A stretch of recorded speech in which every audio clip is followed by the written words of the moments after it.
How to put music on Instagram notes in iPhone. So all you have to do is to go directly here to your Instagram application.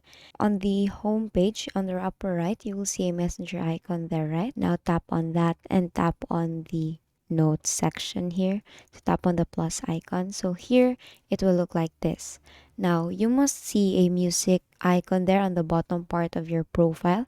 And as you can see, I do not have that music icon is because it's not yet available in my country. Now, the other way to actually have that is to update your application. And to do that, you go here to your App Store and just search for Instagram here. Now, here you have to update your application to have that feature.